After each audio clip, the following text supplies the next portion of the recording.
Olá, meus amores, tudo bem com vocês? Espero que sim. Vamos continuar então mais uma etapa do conteúdo que a gente vem estudando sobre o continente asiático, europeu e cada um sobre os aspectos geopolíticos em si. Prof, por que a gente vai direcionar um pouco também junto com os aspectos naturais?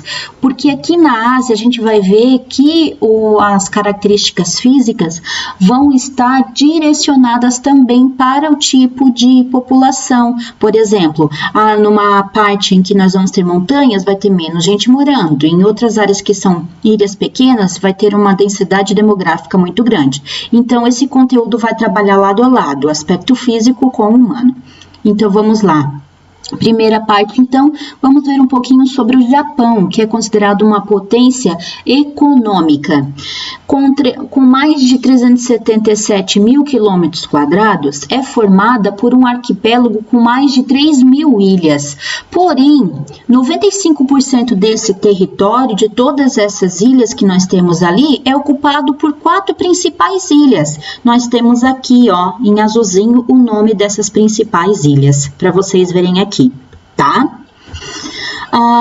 Então, relacionando o Japão com o clima, boa parte do Japão vai estar localizado no clima temperado, ou seja, vai apresentar as 4 estações bem definidas durante o ano, certo? Só que em determinadas áreas vai ter grandes nevascas, como por exemplo na ilha de Hokkaido, uma em que vai receber muita influência de uma massa de ar frio.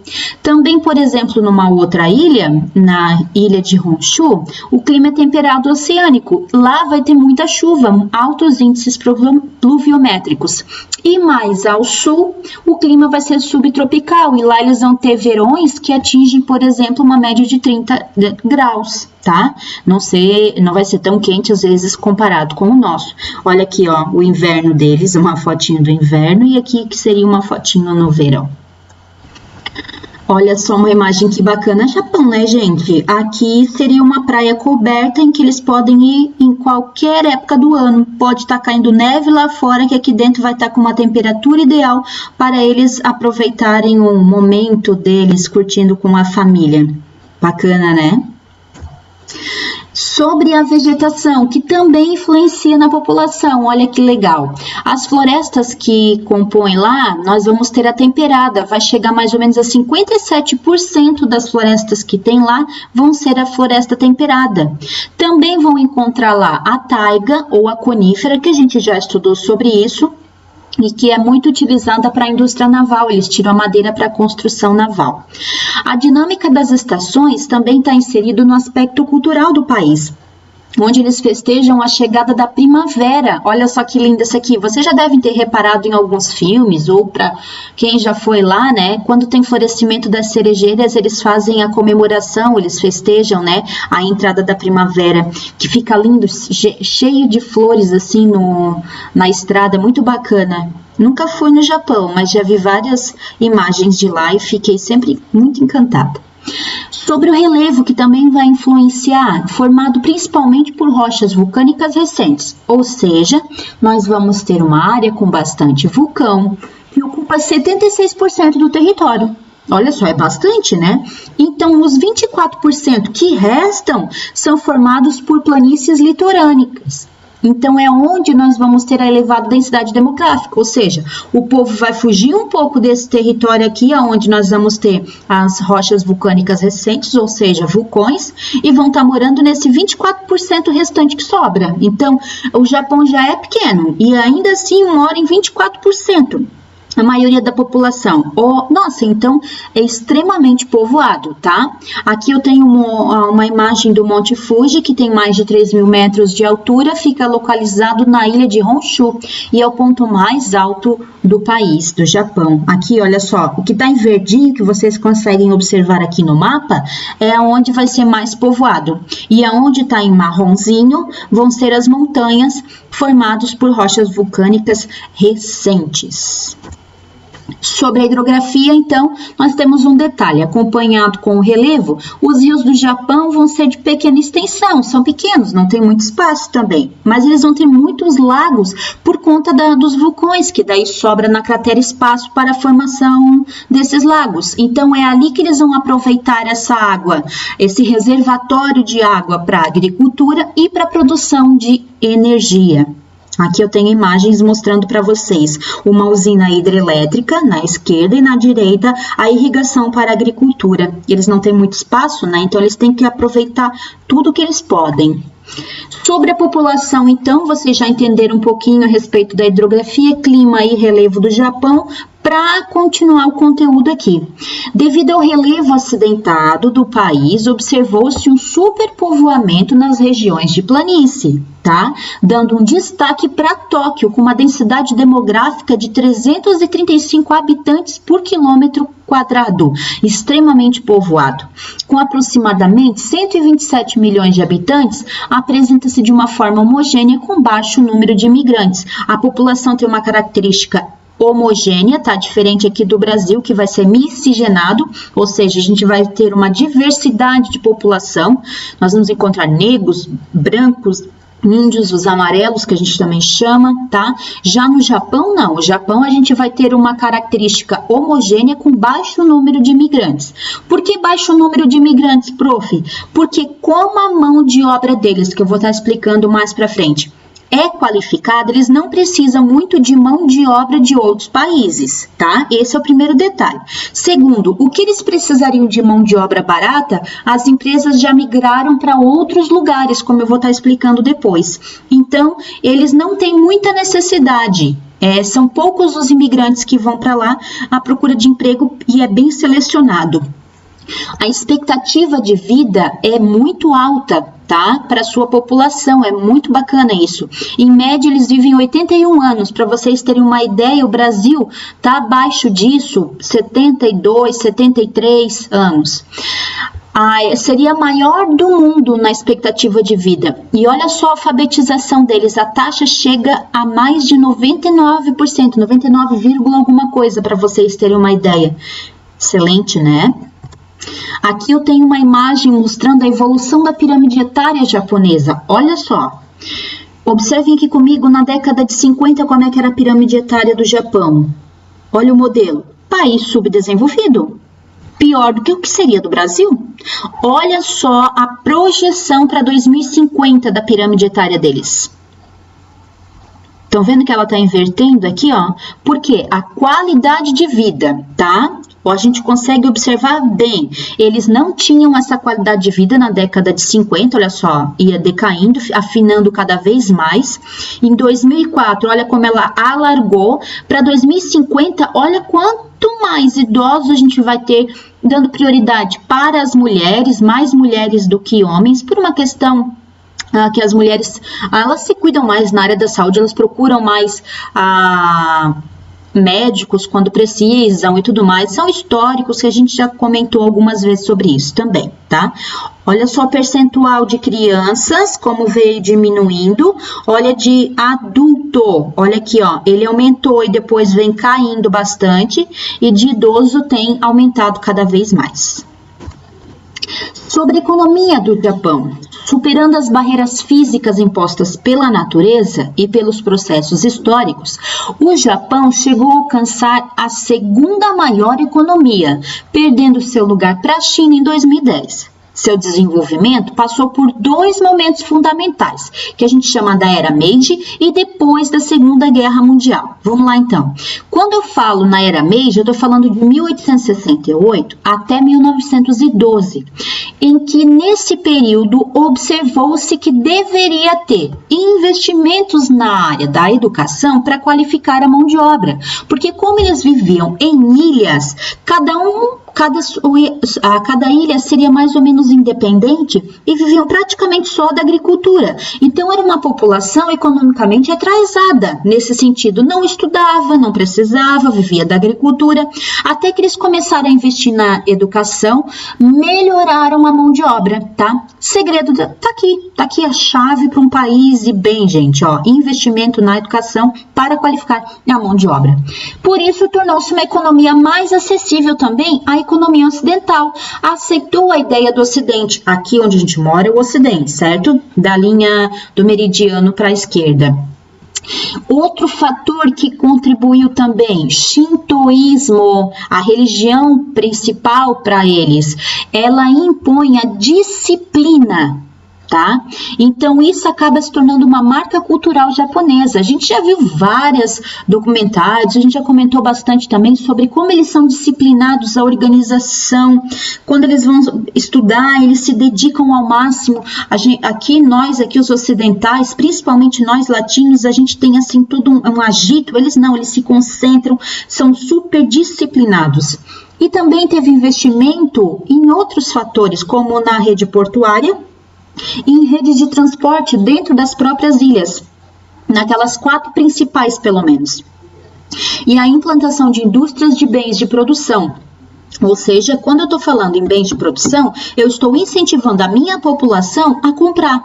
E para eu comprar, eu tenho que ter um bom emprego. Para ter um bom emprego, eu preciso ter uma mão de obra qualificada. Para eu ter uma mão de obra qualificada, eu preciso ter uma boa educação. Entenderam? Seria um efeito dominó nesse sentido.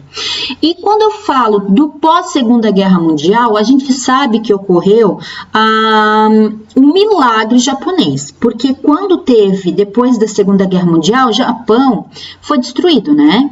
A gente já aprendeu isso em história. E olha só, aqui eu tenho imagens mostrando durante a guerra, né, no fim da guerra, e aqui como é que eles já conseguiram se reerguer. Ocorreu o milagre japonês, que foi o processo da reestruturação econômica. A retomada de investimentos na educação, ou seja, não é porque a gente passou por um desastre depois da guerra que a gente vai abandonar o barco. Não, vamos continuar seguindo no investimento na área da educação e também na disciplina com o trabalhador japonês. Não é porque a tua fábrica está com a metade do telhado destruído que você não vai vir trabalhar. A gente vai se organizar e vamos seguir o barco adiante. E dito e feito, é aqui onde a gente chama de milagre japonês. Também, depois disso, mesmo com os Estados Unidos destruindo aqui, como a gente já aprendeu, eles investiram, tá? Foi investido no Japão para reerguer lá, direcionado principalmente à produção de bens industrial para exportação, ou seja, fizeram um acordo para Japão produzir para vender para fora. E pesquisadores se desenvolveram no conhecimento adquirido no Ocidente, levando essa ideia avante. Tá?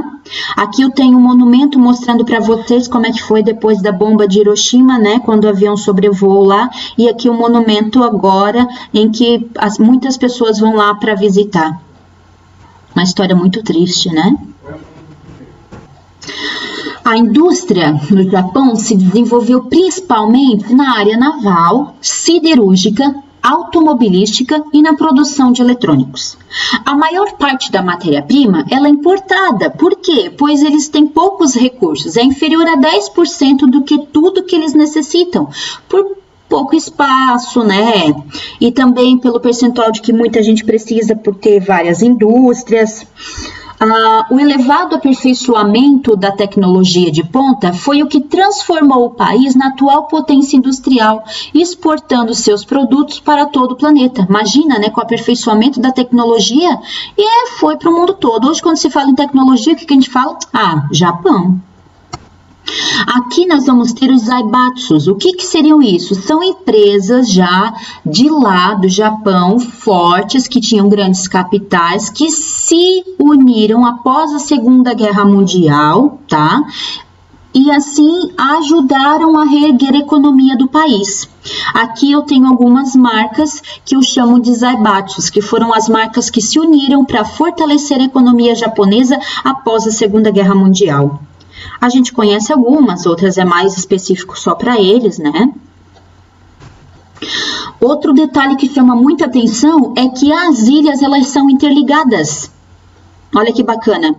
Eles fizeram uma eficiente rede de transporte, principalmente ferrovias que ligam as 4 ilhas. Tem muitos túneis e estradas que não atrapalha tanto por conta de que não tem muito espaço, né? Então isso acaba facilitando também. É extremamente organizado.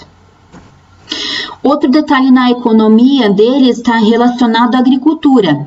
É muito limitada por falta de espaço, mas se destaca 2 detalhes lá: a rizicultura, né, a produção de arroz, e também a horticultura. E se desenvolveram isso principalmente em pequenas propriedades, mas com modernas técnicas e insumos também com a ajuda do governo. A produção interna não é suficiente, o que acaba eles dependendo de importações, porque tem muita gente para pouco alimento por falta de espaço, por esse detalhe. Até que eles inventam mais alguma coisa com as tecnologias deles. Olha essa imagem aqui que bacana. Produção de melancia em forma quadrada para poder transportar melhor dentro da caixa. Aqui eles fizeram uma até para modelo no Dia dos Namorados. Olha que bacana. Melancia em forma de coração. Legal, né?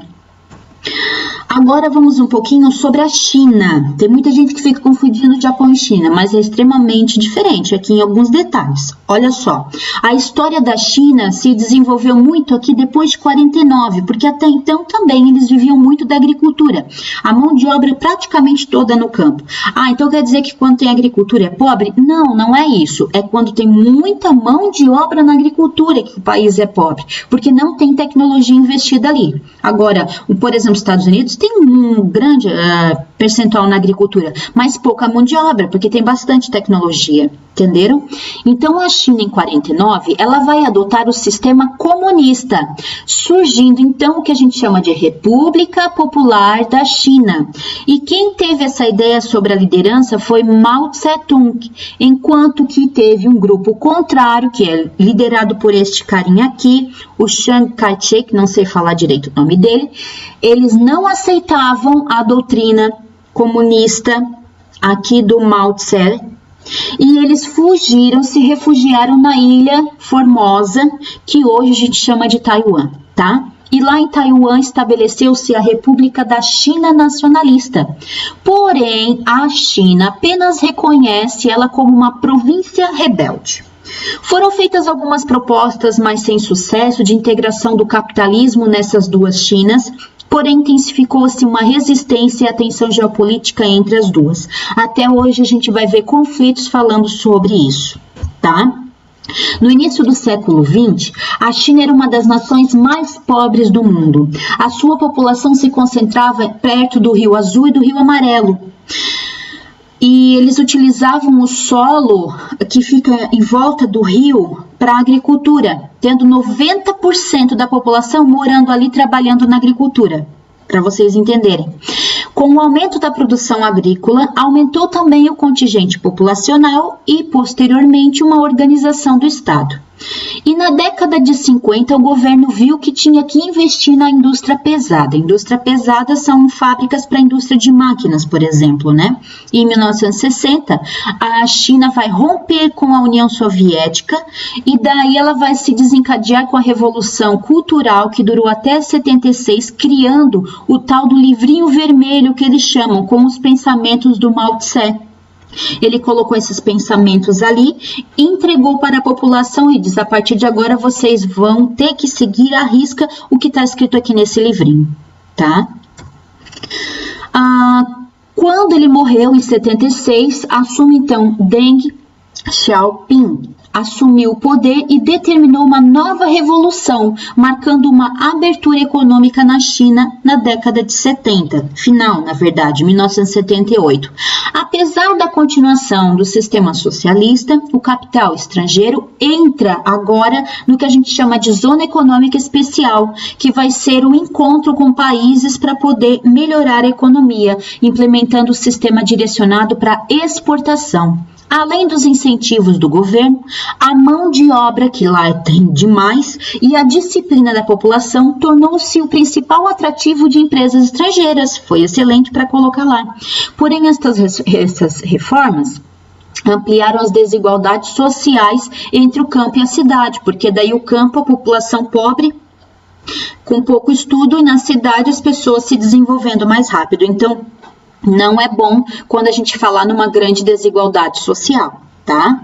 Diversos países procuram fazer parcerias com a China, inclusive o Brasil, né? Como a gente já estudou, que nós vamos ter um encontro do Brasil com China várias vezes, como por exemplo no BRICS, né? Para unir as economias dos países emergentes.